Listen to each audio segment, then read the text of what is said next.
بسم اللہ الرحمن الرحیم وصلی اللہ علی النبی الامی۔ بھارت جو دنیا میں اپنے آپ کو سب سے بڑی جمہوریت کہلوانا چاہتا ہے اور خود کہنا چاہتا ہے، لیکن یہ ہندوستان یہ بات بھلائے بیٹھا ہے کہ ہندوستان کے اندر مقبوضہ کشمیر نہیں، کئی ریاستیں اور صوبے اپنے بنیادی حقوق کی جو جنگ لڑ رہے ہیں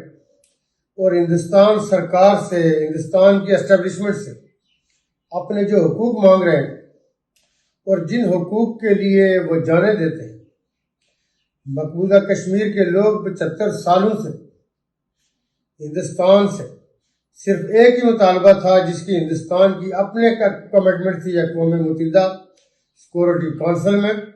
کہ کشمیریوں کو یہ پوچھا جائے گا اور ان کو یہ حق دیا جائے گا کہ وہ کس طرح رہنا چاہتے ہیں، اور کشمیری یہی کہہ رہے ہیں کہ ہم سے پوچھا جائے کہ ہم کس طرح رہنا چاہتے ہیں۔ کشمیری تکمیل پاکستان کی جنگ لڑ رہے ہیں، کل بھی وہ آج بھی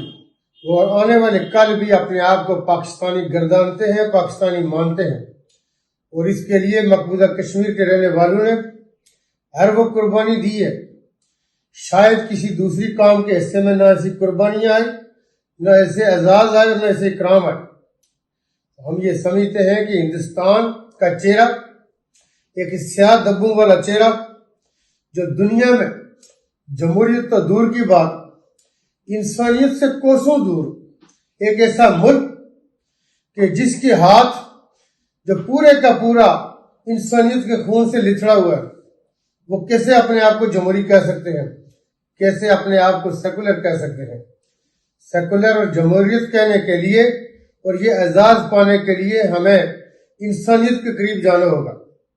انسانیت کسی بھی دھرم کے ماننے والی ہو، اس کا انسان ہونے کے ناطے اس کا ایک اکرام ہوتا ہے، اس کی تعظیم ہوتی ہے۔ لیکن ہندوستان نے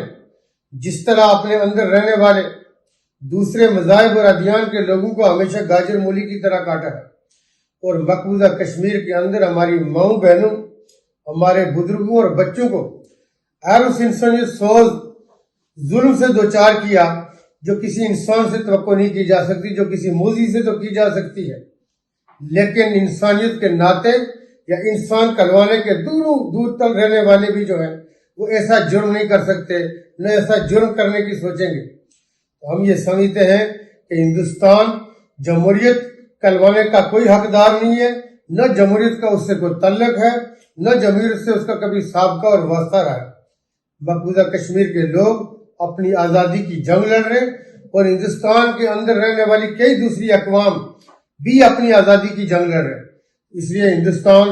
جمہوریت سیکولر کے نام پہ ہم کشمیری، ہم پاکستانی کہیں بھی دنیا کے کسی خطے میں ہیں، ہم اس کو یوم سیاہ کے طور پہ مناتے ہیں، اور یہ یقینی طور پہ یوم سیاہ سے بھی بدتر دن ہوتا ہے۔ اس کے لیے کوئی اچھا ہمارے پاس نہ الفاظ ہیں، نہ یہ کہلوانے کے مستحق۔